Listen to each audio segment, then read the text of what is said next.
In this first impression series, we've looked at a lot of different brands. Alpha, Doomsday, Reptilian, Paipan, Luft, Ocean, Jester, Temu, XCOM, and Stokely, just to name a few. And no disrespect to any of the brands that I mentioned, but none of them impressed me quite as much as these did. So stick around and we'll learn a little bit about Meridian Discs, because these are our first impressions.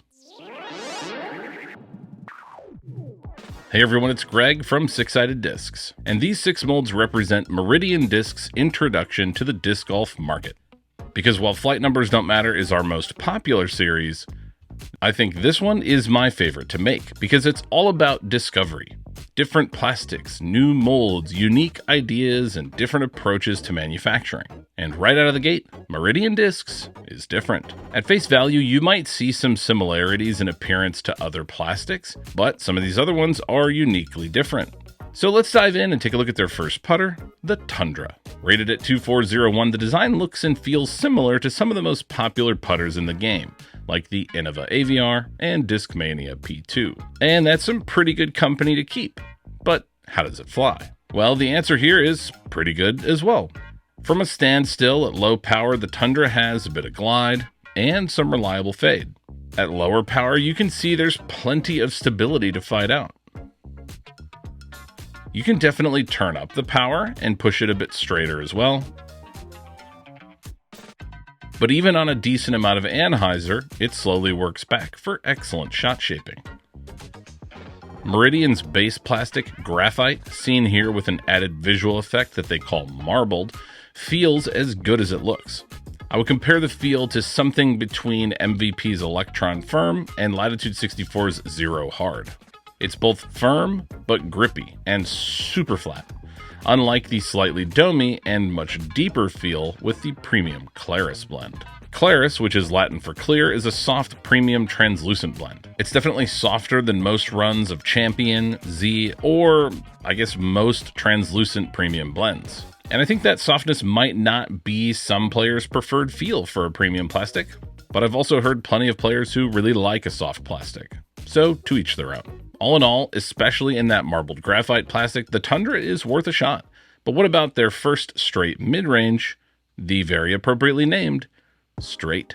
Rated at 5.5, -1.1, the only thing the Strait has in common with the Tundra is the plastic. While the Tundra is a familiar design, the Strait very much isn't.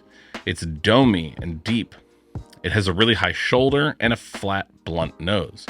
The bottom half of the wing is concave and features a small bead, which is not dissimilar to other popular straight mid-ranges like Innova's Rock. And the best thing that I can say about the Strait is that if you can get used to it, you can get some nice flights. It can fly nice and straight-ish, like this.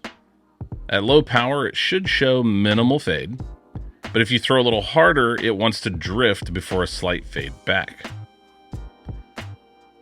But one of the reasons we don't have many more clips of it here is that both Caleb and I kind of struggled to get used to the design and shape of the Strait, which, at least for us, is a bit of a strike against it. So far, pretty good, but there's more I wanted to know about Meridian Discs. So I stopped by their booth at Disc South, and I reached out to their co-owner Josh by email to get more information about the company, some of the inspiration and ideas behind it, and whatever else I could learn about their discs. The owners, Josh and Peyton, are disc golfers at heart, and that passion is leading them into manufacturing and trying to grow the sport by innovating and bringing to market new and exciting discs.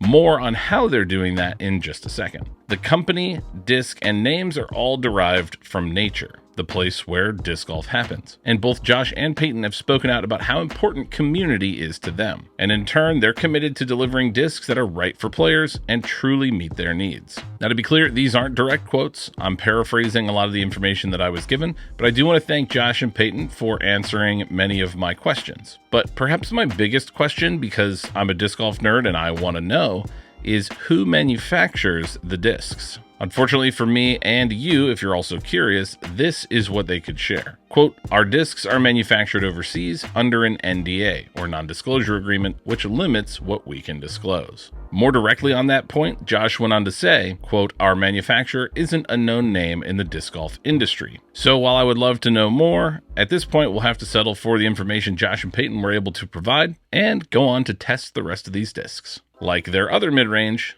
the Ravine. Rated at 5502, we have it in both marbled Claris and Hyalite, their glow plastic. The Ravine is a wide diameter mid-range, a very different design to the Strait, and one that we should once again find quite familiar, because the profile here reminds me a lot of the MD3 from Discmania. Both plastics feel incredible, but this is a great time to point out one of the key differences between Claris and marbled Claris, which is stiffness. While Claris is softer than most premium translucent blends, marbled Claris is very stiff. Hyalite, though, fits right in the middle. It's stiffer than Claris, but certainly softer than the marbled version. And that means across their lineup, there's already a great variety of plastic feel to choose from. But let's see these Ravines in action. Pretty much across the board, the Ravine is reliably overstable. And for me, quite a bit overstable. There didn't appear to be a significant difference between the plastics in terms of stability.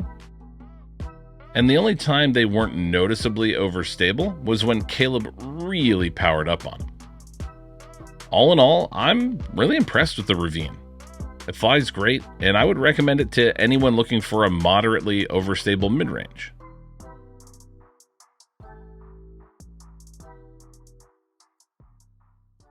Next up though, let's take a look at their two fairway drivers, the Current and Rip Current.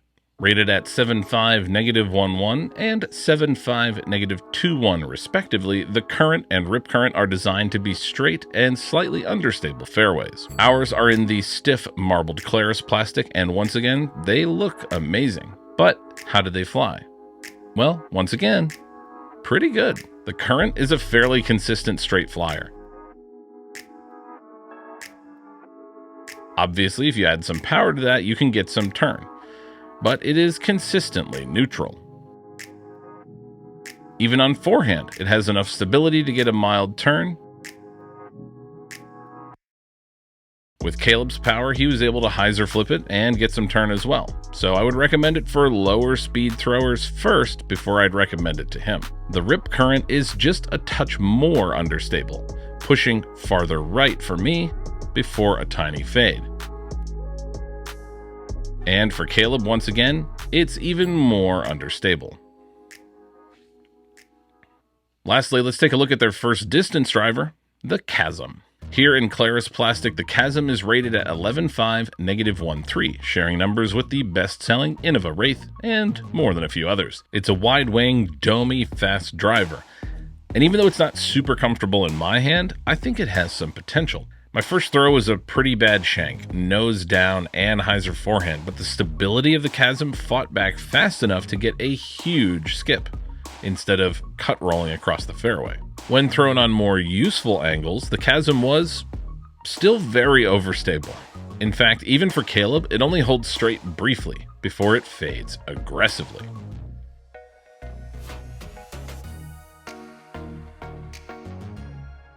I think my only criticism of the Chasm is with that amount of overstability, it's not going to be particularly useful for lower arm speeds, but perhaps other plastics will have different flight characteristics.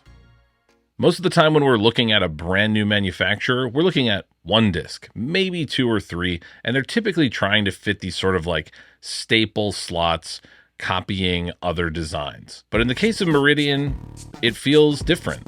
They've come out swinging with a wide variety of stabilities and speeds, some conventional designs and some less so. And it makes sense because not only are they trying to market these discs to a wide variety of players, but they also need to provide some molds and plastics that'll work for top-end players because they're already sponsoring Emerson Keith and Mason Ford. And they're going to need those discs to be able to compete at the highest level of the Disc Golf Pro Tour. What do you all think of Meridian Discs? And have they done enough to convince you to give them a try? Let us know in the comments below. And also comment below what discs or brands you want to see next in our First Impression series. For Six Sided Discs, I'm Greg. We'll see you in the next one. Because while flight numbers don't matter is our most popular theories. BTS. I might even run a time lapse. Now, some people at the expo pointed out that Yikun's new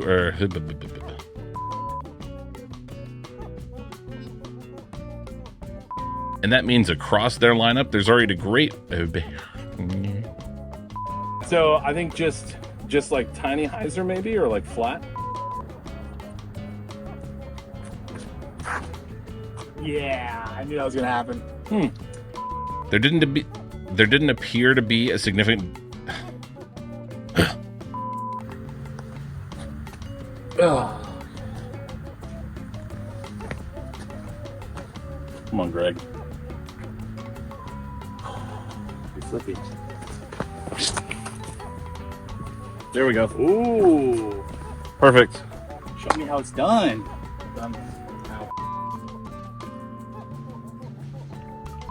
Here in Claris Plastic, the Chasm is rated at 11.5, -1.3, sharing numbers with the best-selling Innova Wraith and more than a few others.